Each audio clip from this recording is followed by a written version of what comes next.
समजा झालं अबकड. मला सांगा, नाऊन मॅट्रिक जरी असलं ना 8वी पास असलं तरी त्याला त्या अबकड झाल्यामुळे डायरेक्ट कलेक्टर होता येईल का?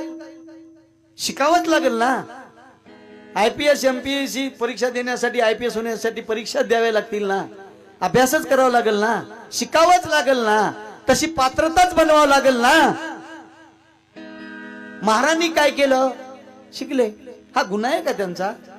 मग जास्त शिकलेला महार जर आरक्षणाचा फायदा घेत असेल तर स्वतःच आत्मपरीक्षण करा. आम्ही कुठे कमी पडलो आणि आम्ही का कमी पडलो? आरक्षण एससीचं बाबासाहेबांना सगळ्याला दिलं का एकट्या महाराला दिलं? सारखंच आरक्षण दिलं ना 59 जातीला, सारखंच दिलं.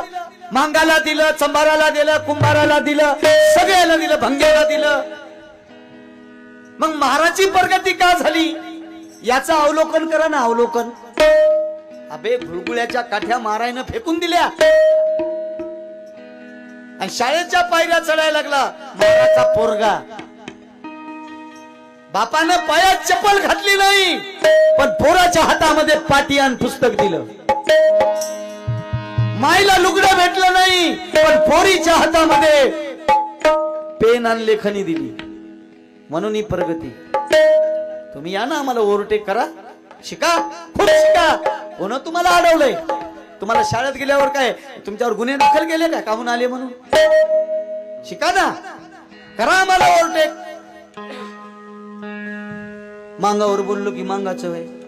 अबे बुद्ध फुले शाहू आंबेडकर, बुद्ध फुले शाहू आंबेडकर, छत्रपती शिवाजी राजा, अण्णाभाऊ साठे, साहित्यरत्न अण्णाभाऊ साठे या येरेकरनं डोक्यात भरले आहे.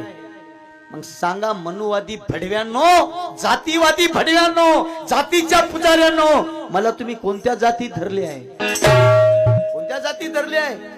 काही बॉम्ब उठवली येरेकर मांगाचं वय होय ना? मांगासाठी मांगाचाच हाव, सगळ्यासाठी मी सगळ्याचाच हाव.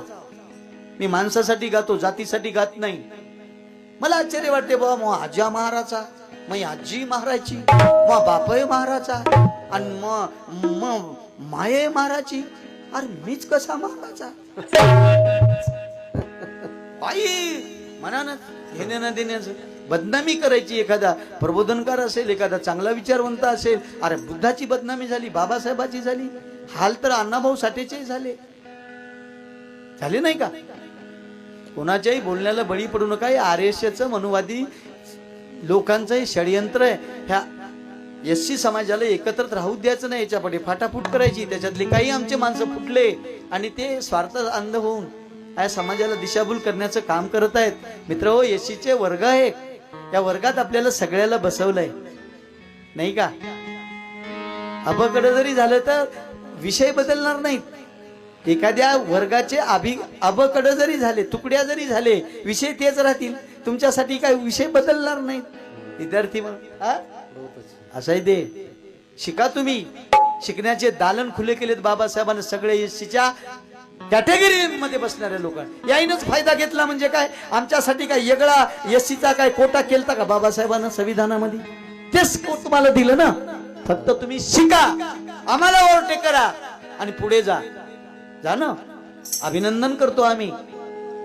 एका शरीराचे 2 हात आहेत, मांग आणि महार. हे विभक्त होऊ शकत नाहीत. कोणाला करायचे असतील तर त्यांची मर्जी. कि ये संविधान है, गीता के हर एक श्लोक में हिंदुओं का ईमान मिलता है, बाइबल के हर पन्ने पे ईसा मसीहा का फरमान मिलता है, कुरान में मुस्लिम को खुदा का एहलान मिलता है, लेकिन भारत के संविधान में सभी को सरी का सम्मान मिलता है. ये बाबा साहब की देन है.